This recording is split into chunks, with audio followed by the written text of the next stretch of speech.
Comment tu expliques qu'en France, il y ait aussi peu de créateurs noirs? Attends. C'est important de dire francophone. Oui, je parle de Parce que les gens francophonie. ils vont me dire, mais il y a Kai Cenat. Ce débat, j'ai Non, dit non, une fois. je parle de francophonie, moi. Ouais, je suis Parce que c'est d'accord. facile de dire, il y a Aisha Speed, il y a Kai Cenat, donc c'est la preuve. Non, pourquoi en France ou dans la francophonie, il y en a aussi peu sur Twitch? Et je parle vraiment de Twitch. Déjà, on va commencer par une note d'espoir. Moi, je pense que les prochains gros streamers noirs arrivent. Pour moi, le vrai problème, c'est niveau social. Et Vraiment, c'est mieux aujourd'hui que c'était par le passé. Exactement, Hein. c'est On est, beaucoup mieux. on est en cours d'évolution. Là, on est en 2025. Mais c'est pas parce qu'on est en cours d'évolution que le sujet n'est plus d'actualité. Exactement, là on est en 2025, mais regarde, il y a 5-6 ans. Tu vois, quand le chat, tu vas leur dire, ouais, donne-moi des noms de streamers noirs, les mecs ils vont dire Brox, ils vont dire moi, ils vont dire. Papsan. Tu vois.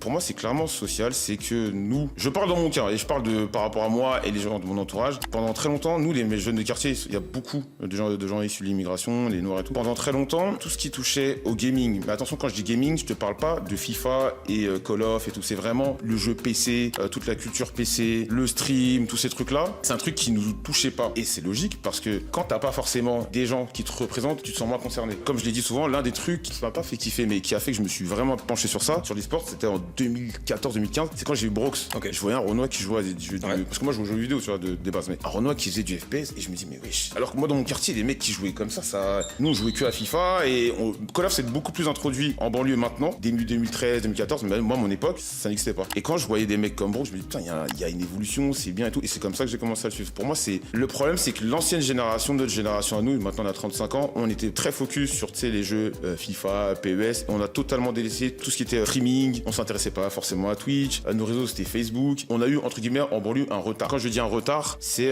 pendant que d'autres communautés commençaient à se mettre sur Twitch, commençaient à faire des trucs, se développer leurs audiences. Nous, on n'était pas encore vraiment sur Twitch et on n'y est toujours pas vraiment.